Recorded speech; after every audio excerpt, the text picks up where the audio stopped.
Back in 2011, as the leadership of the Crossings looked long and hard at the facility we were currently leasing, a one-day-a-week only facility with limited capacity, no room for expansion, and a lease that could be terminated at any time with a 90-day notice. One that provides no place to meet during the week and leaves us virtually invisible to the community we came to serve and to reach. And as we looked at all that God was doing in the lives of so many people, we simply said, this isn't working. This is no longer acceptable. The facility that we have is putting a glass ceiling on all the things that we believe God has for us in our future. So after meeting and planning and praying for months with so many of you, we launched a capital campaign with a projected goal of generating $1.5 million to acquire a more permanent and functional facility. And like everything we do here at the Crossings, we did it as a team. Hi, my name is Ray Holden, and I signed on to be the director for It's Time for Greater Things campaign because there is something special about what God is doing in this church. I feel it, my family feels it, and I know many of you feel it. I had the joy of working with many of you as we launched our campaign back in the fall of 2011.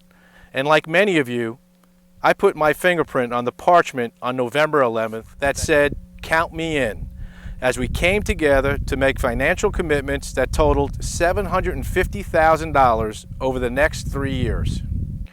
With so many of you faithfully keeping your pledges, we are currently at $550,000, and as we enter the final months of the campaign, our desire is to finish what we started by the end of this year.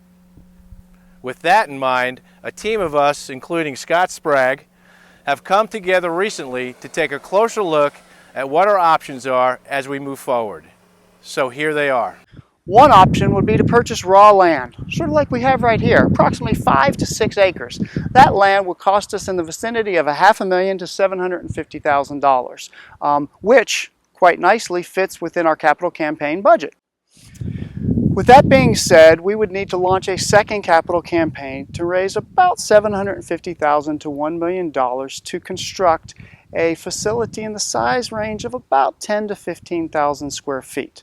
The time frame and the process would take approximately 4 years once you include all the planning, permitting, building, etc., etc. Another option is to find a piece of property like this that already has an existing structure that can be remodeled for our use, with enough land for expansion in the future. This would initially require a greater cost, estimated at $1 million, plus the cost of remodel, and would also require an additional capital campaign over several more years. It's possible with our $750,000 as equity investment, we could secure a loan for either of these options, which means we could begin moving ahead sooner. But it would still require a second campaign to service our loan amount. We searched out a number of leads on these two options, but so far none of them have panned out. Another option for us would be to lease some space, approximately 10 to 15,000 square feet in a strip center such as this with nice parking.